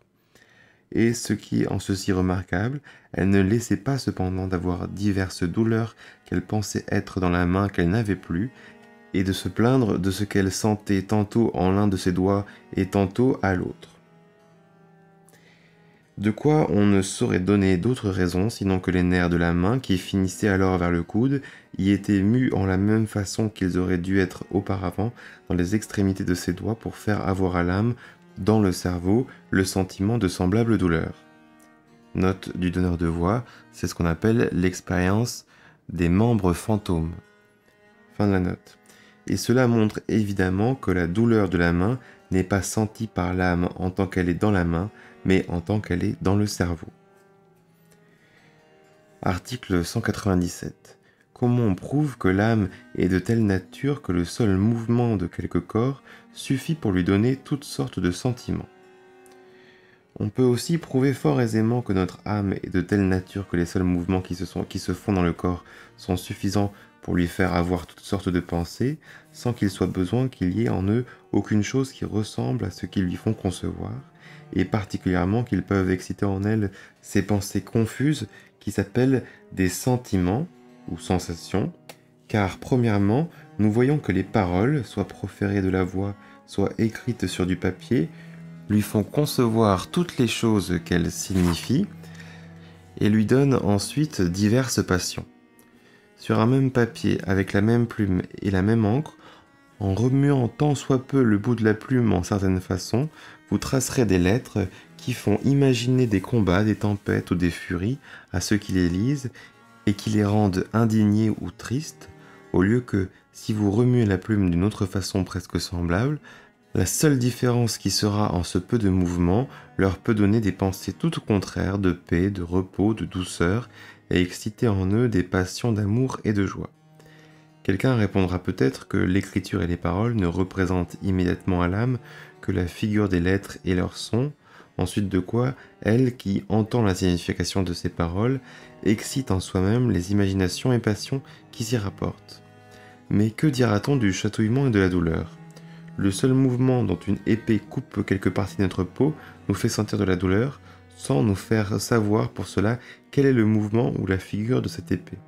Et il est certain que l'idée que nous avons de la douleur n'est pas moins différente du mouvement qui la cause, ou de celui de la partie de notre corps que l'épée coupe, que sont les idées que nous avons des couleurs, des sons, des odeurs ou des goûts. C'est pourquoi on peut conclure que notre âme est de telle nature que les seuls mouvements de quelque corps peuvent aussi bien exciter en elle tous ces divers sentiments que celui d'une épée y excite de la douleur. Article 198. Qu'il n'y a rien dans les corps qui puisse exciter en nous quelque sentiment, excepté le mouvement, la figure ou situation et la grandeur de leurs parties. Outre cela, nous ne saurions remarquer aucune différence entre les nerfs qui nous fasse juger que les uns puissent apporter au cerveau quelque autre chose que les autres, bien qu'ils causent en l'âme d'autres sentiments, ni aussi qu'ils y apportent aucune chose que les diverses façons dont ils sont mus.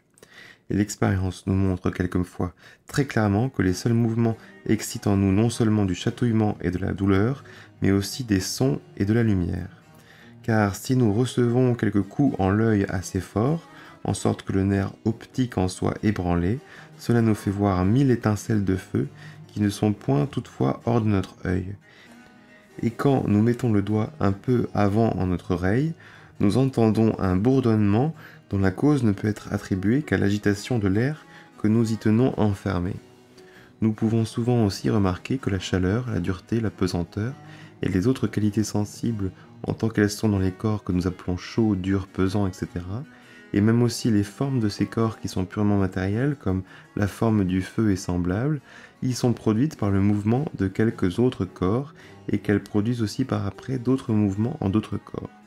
Et nous pouvons fort bien concevoir comment le mouvement d'un corps peut être causé par celui d'un autre, et diversifié par la grandeur, la figure et la situation de ses parties, mais nous ne saurions entendre en aucune façon comment ces mêmes choses, à savoir la grandeur, la figure et le mouvement, peuvent produire des natures entièrement différentes des leurs, telles que sont celles des qualités réelles et des qualités substantielles que la plupart des philosophes ont supposé être dans les corps, ni aussi comment ces formes ou qualités, étant dans un corps, peuvent avoir la force d'en mouvoir d'autres. Or, puisque nous savons que notre âme est de telle nature que les divers mouvements de quelque corps suffisent pour lui faire avoir tous les divers sentiments qu'elle a, et que nous voyons bien par expérience que plusieurs de ces sentiments sont véritablement causés par de tels mouvements, mais que nous n'apercevons point qu'aucune autre chose que ces mouvements passe jamais par les organes des sens jusqu'au cerveau, nous avons sujet de conclure que nous n'apercevons point aussi en aucune façon que tout ce qui est dans les objets, que nous appelons leur lumière, leur couleur, leurs odeurs, leur goût, leur son, leur chaleur ou froideur, et leurs autres qualités qui se sentent par l'attouchement, et aussi ce que nous appelons leur forme substantielle, soit en eux autre chose que les diverses figures, situations, grandeurs et mouvements de leurs parties, qui sont tellement disposées qu'elles peuvent mouvoir nos nerfs en toutes les diverses façons qui sont requises pour exciter en notre âme tous les divers sentiments qu'ils y excitent. Note d'une heure de voix, ici Descartes tente d'opérer la réduction de toutes les qualités des corps à des différences dans la configuration des parties. Fin de la note. Article 199. Qu'il n'y a aucun phénomène en la nature qui ne soit compris en ce qui a été expliqué en ce traité. Et ainsi, je puis démontrer par un dénombrement très facile qu'il n'y a aucun phénomène en la nature dont l'explication a été omise en ce traité. Car il n'y a rien qu'on puisse mettre au nombre de ces phénomènes, sinon ce que nous pouvons apercevoir par l'entremise des sens, mais excepté le mouvement, la grandeur, la figure ou situation des parties de chaque corps qui sont des choses que j'ai ici expliquées le plus exactement qu'il m'a été possible, nous n'apercevons rien hors de nous par le moyen de nos sens que la lumière, les couleurs, les odeurs, les goûts, les sons et les qualités de l'attouchement, de toutes lesquelles je viens de prouver que nous n'apercevons point aussi qu'elles soient rien en dehors de notre pensée, sinon les mouvements, les grandeurs ou les figures de quelque corps. Si bien que j'ai prouvé qu'il n'y a rien en tout ce monde visible, en tant qu'il est seulement visible ou sensible, sinon les choses que j'y ai expliquées. Article 200. Que ce traité ne contient aussi aucun principe qui n'ait été reçu de tout temps de tout le monde, en sorte que cette philosophie n'est pas nouvelle, mais la plus ancienne et la plus commune qui puisse être. Mais je désire aussi qu'on remarque que, bien que j'ai ici tâché de rendre raison de toutes les choses matérielles, je ne m'y suis néanmoins servi d'aucun principe qui n'ait été reçu et approuvé par Aristote et par tous les autres philosophes qui ont jamais été au monde, en sorte que cette philosophie n'est point nouvelle, mais la plus ancienne et la plus vulgaire qui puisse être, car je n'ai rien du tout considéré que la figure, le mouvement et la grandeur de chaque corps, ni examiner aucune autre chose que ce que les lois des mécaniques, dont la vérité peut être prouvée par une infinité d'expériences, enseignent devoir suivre de ce que des corps qui ont diverses grandeurs ou figures ou mouvements se rencontrent ensemble. Mais personne n'a jamais douté qu'il n'y eût des corps dans le monde qui ont diverses grandeurs et figures et se meuvent diversement, selon les diverses façons qu'ils se rencontrent et même qui quelquefois se divisent au moyen de quoi ils changent de figure et de grandeur. Nous expérimentons la vérité de tout cela tous les jours, non par le moyen d'un seul sens, mais par le moyen de plusieurs, à savoir de l'attouchement, de la vue et de l'ouïe. Notre imagination en reçoit des idées très distinctes et notre entendement le conçoit très clairement. Ce qui ne se peut dire d'aucune des autres choses qui tombent sous nos sens, comme sont les couleurs, les odeurs, les sons et semblables, car chacune de ces choses ne touche qu'un seul de nos sens et n'imprime en notre imagination qu'une idée de soi qui est fort confuse et enfin ne fait point connaître à notre entendement ce qu'elle est. Article 201. Il est certain que les corps sensibles sont composés de parties insensibles. On dira peut-être que je considère plusieurs parties en chaque corps qui sont si petites et qu'elles ne peuvent être senties, et je sais bien que cela ne sera pas approuvé par ceux qui prennent leur sens pour la mesure des choses qui se peuvent connaître. Mais c'est, ce me semble, faire grand tort au raisonnement humain de ne vouloir pas qu'il aille plus loin que les yeux. Et il n'y a personne qui puisse douter qu'il n'y ait des corps qui sont si petits qu'ils ne peuvent être aperçus par aucun de nos sens, pourvu seulement qu'ils considèrent quels sont les corps qui sont ajoutés à chaque fois aux choses qui s'augmentent continuellement peu à peu, et quels sont ceux qui sont ôtés des choses qui diminuent en même façon. On voit tous les jours croître les plantes, et il est impossible de concevoir comment elles deviennent plus grandes qu'elles n'ont été si on ne conçoit que quelques corps aient ajouté au leur. Mais qui est-ce qui a jamais pu remarquer par l'entremise des sens quels sont les petits corps qui sont ajoutés en chaque moment à chaque partie d'une plante qui croît? Pour le moins, entre les philosophes, ceux qui avouent que les parties de la quantité sont divisibles à l'infini doivent avouer qu'en se divisant, elles peuvent devenir si petites qu'elles ne seront aucunement sensibles. Et la raison qui nous empêche de pouvoir sentir les corps qui sont fort petits est évidente, car elle consiste en ce que tous les objets que nous sentons doivent mouvoir quelques-unes des parties de notre corps qui servent d'organes au sens, c'est-à-dire que quelques petits filets de nos nerfs, et que chacun de ces petits filets ayant quelque grosseur, les corps qui sont beaucoup plus petits qu'eux n'ont point la force de les mouvoir. Ainsi, étant assuré que chacun des corps que nous sentons est composé de plusieurs autres corps si petits que nous ne saurions les apercevoir, il n'y a, ce me semble, personne, pourvu qu'il veuille user de raison, qui ne doive avouer que c'est beaucoup mieux philosopher de juger de ce qui arrive en ces petits corps que leur seule petitesse nous empêche de pouvoir sentir par l'exemple de ce que nous voyons arriver en ce que nous sentons, et de rendre raison par ce moyen de tout ce qui est en la nature, ainsi que j'ai tâché de le faire en ce traité, que pour rendre raison des mêmes choses en inventer je ne sais quelles autres qui n'ont aucun rapport avec celles que nous sentons, comme sont la matière première, les formes substantielles et tout ce grand attirail de qualité que plusieurs ont coutume de supposer,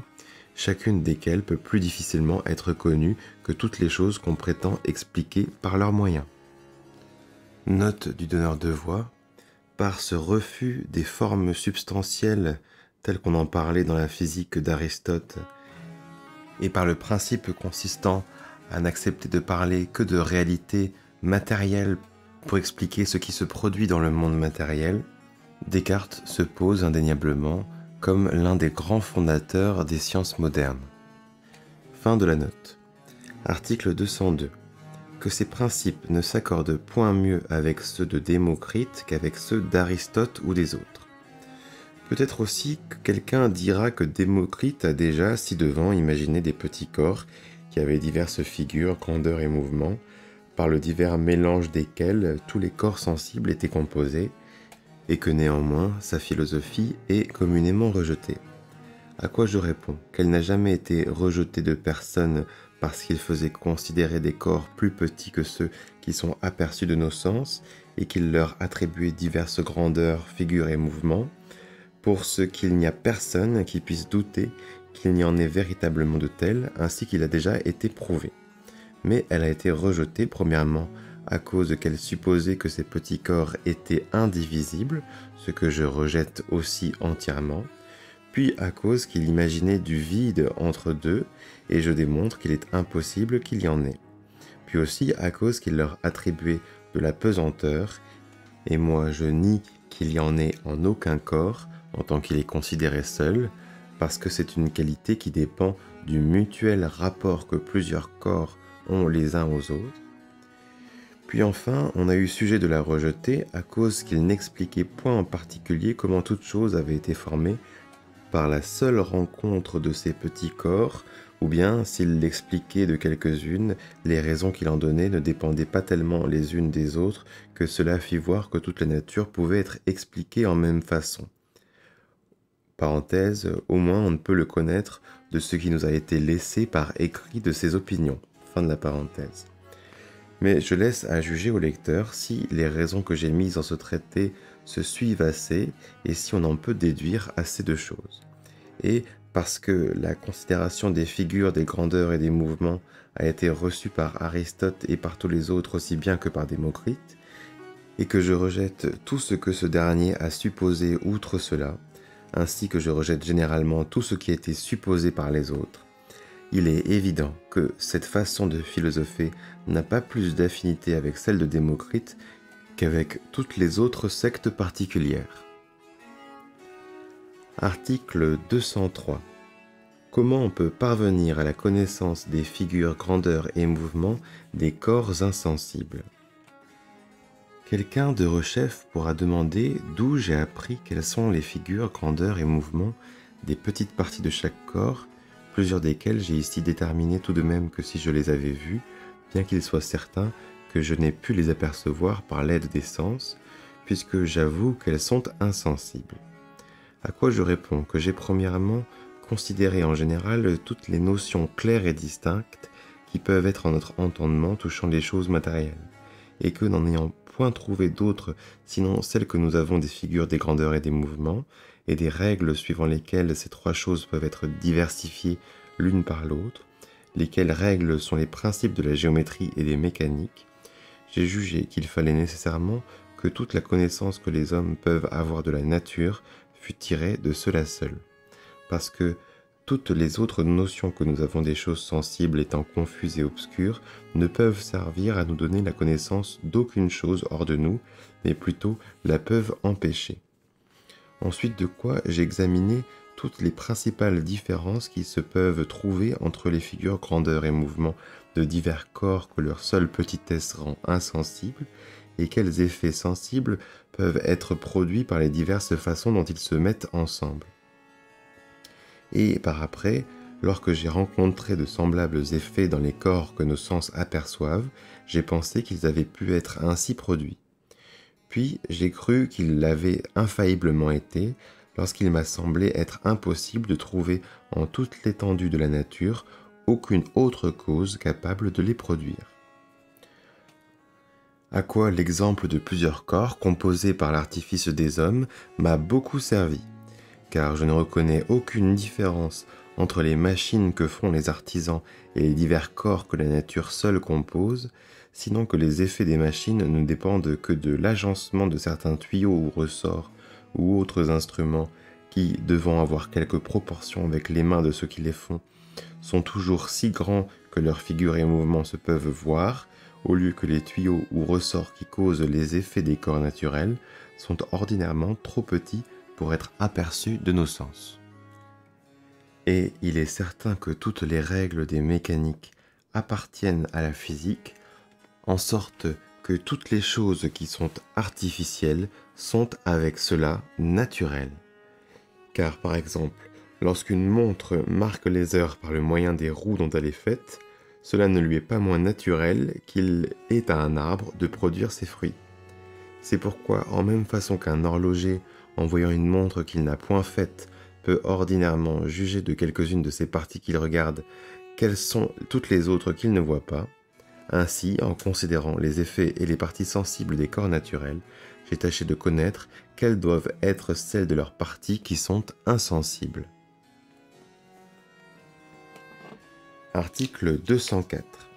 Que, touchant les choses que nos sens n'aperçoivent point, il suffit d'expliquer comment elles peuvent être, et que c'est tout ce qu'Aristote a tâché de faire. On répliquera encore à ceci que, bien que j'ai peut-être imaginé des causes qui pourraient produire des effets semblables à ce que nous voyons, nous ne devons pas, pour cela, conclure que ceux que nous voyons sont produits par elles. Parce que, comme un horloger industrieux peut faire deux montres qui marquent les heures en même façon et entre lesquelles il n'y ait aucune différence en ce qui paraît à l'extérieur, et qui n'est toutefois rien de semblable en la composition de leurs roues, ainsi il est certain que Dieu a une infinité de divers moyens, par chacun desquels il peut avoir fait que toutes les choses de ce monde paraissent telles que maintenant elles paraissent, sans qu'il soit possible à l'esprit humain de connaître lequel de tous ces moyens il a voulu employer à les faire. Ce que je ne fais aucune difficulté d'accorder. et je croirais avoir assez fait si les causes que j'ai expliquées sont telles que tous les effets qu'elles peuvent produire se trouvent semblables à ceux que nous voyons dans le monde, sans m'enquérir si c'est par elles ou par d'autres qu'ils sont produits. Même, je crois qu'il est aussi utile pour la vie de connaître des causes ainsi imaginées que si on avait la connaissance des vraies, car la médecine, les mécaniques et généralement tous les arts à quoi la connaissance de la physique peut servir n'ont pour fin que d'appliquer tellement quelques corps sensibles les uns aux autres que, par la suite des causes naturelles, quelques effets sensibles soient produits. Ce que nous ferons tout aussi bien en considérant la suite de quelques causes ainsi imaginées, bien que fausses, que si elles étaient les vraies, puisque cette suite est supposée semblable en ce qui regarde les effets sensibles. Et afin qu'on ne pense pas qu'Aristote ait jamais prétendu de faire quelque chose de plus que cela, il dit lui-même au commencement du 7e chapitre du premier livre de Ses Météores que, pour ce qui est des choses qui ne sont pas manifestes au sens, il pense les démontrer suffisamment et autant qu'on peut désirer avec raison, s'il fait seulement voir qu'elles peuvent être telles qu'il les explique. Article 205. Que néanmoins on a une certitude morale que toutes les choses de ce monde sont telles qu'il a été ici démontré qu'elles peuvent être. Mais néanmoins, afin que je ne fasse point de tort à la vérité en la supposant moins certaine qu'elle n'est, je distinguerai ici deux sortes de certitudes. La première est la certitude morale, c'est-à-dire suffisante pour régler nos mœurs, ou aussi grande que celle des choses dont nous n'avons point coutume de douter touchant la conduite de la vie, bien que nous sachions qu'il se peut faire, absolument parlant, qu'elle soit fausse. Ainsi, ceux qui n'ont jamais été à Rome ne doutent point que ce ne soit une ville en Italie, bien qu'il se pourrait faire que tous ceux desquels ils l'ont appris les aient trompés. Et si quelqu'un, pour deviner un chiffre, écrit avec les lettres ordinaires, s'avise de lire un B partout où il y aura un A, et de lire un C partout où il y aurait un B, et ainsi de substituer en la place de chaque lettre celle qui la suit en l'ordre de l'alphabet, et que le lisant cette façon, il y trouve des paroles qui aient du sens, il ne doutera point que ce ne soit le vrai sens de ce chiffre qu'il aura ainsi trouvé, bien qu'il se pourrait faire que celui qui l'a écrit y en ait mis un autre tout différent, en donnant une autre signification à chaque lettre. Car cela peut si difficilement arriver, principalement lorsque le chiffre contient beaucoup de mots, qu'il n'est pas moralement croyable.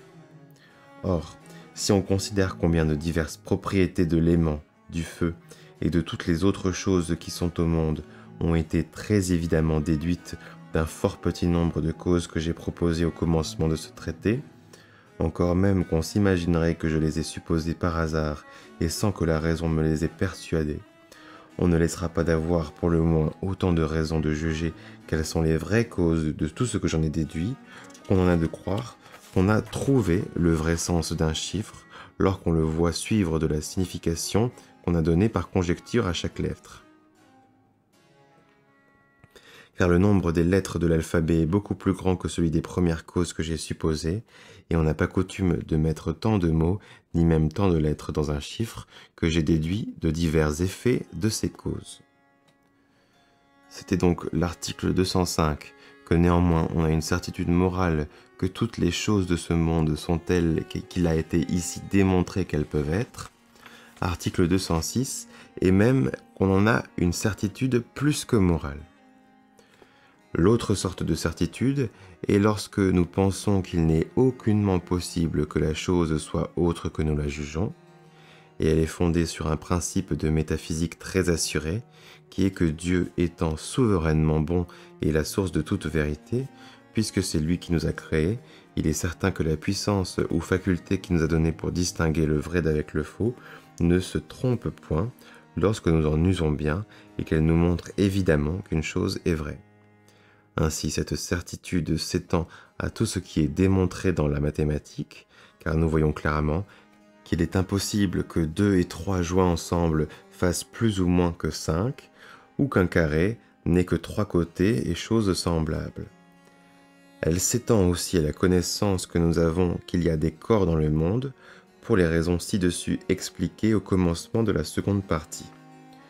Puis ensuite, elle s'étend à toutes les choses qui peuvent être démontrées touchant ces corps par les principes de la mathématique ou par d'autres aussi évidents et certains,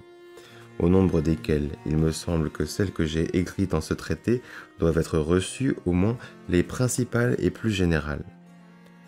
Et j'espère qu'elles le seront en effet par ceux qui les auront examinées en telle sorte qu'ils verront clairement toute la suite des déductions que j'ai faites, et combien sont évidents tous les principes desquels je me suis servi, principalement s'ils comprennent bien qu'il ne se peut faire que nous sentions aucun objet, sinon par le moyen de quelque mouvement local que cet objet excite en nous, et que les étoiles fixes ne peuvent exciter ainsi aucun mouvement en nos yeux, sans mouvoir aussi en quelque façon toute la matière qui est entre elles et nous, d'où il suit très évidemment que les cieux doivent être fluides, c'est-à-dire composés de petites parties qui se meuvent séparément les unes des autres, ou du moins qu'il doit y avoir en eux de telles parties. Car tout ce qu'on peut dire que j'ai supposé, et qui se trouve en l'article 46 de la troisième partie,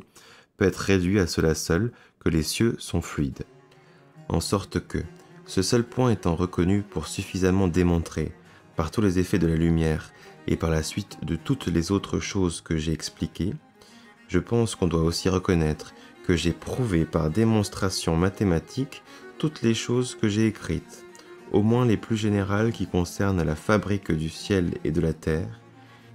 et en la façon que je les ai écrites, car j'ai eu soin de proposer comme douteuses toutes celles que j'ai pensé l'être. Article 207, mais que je soumets toutes mes opinions au jugement des plus sages et à l'autorité de l'Église. Toutefois, à cause que je ne veux pas me fier trop à moi-même, je n'assure ici aucune chose, et je soumets toutes mes opinions au jugement des plus sages et à l'autorité de l'Église. Même, je prie les lecteurs de n'ajouter point du tout de foi à tout ce qu'ils trouveront ici écrit, mais seulement de l'examiner et n'en recevoir que ce que la force et l'évidence de la raison les pourra contraindre de croire. Fin des principes de la philosophie de Descartes.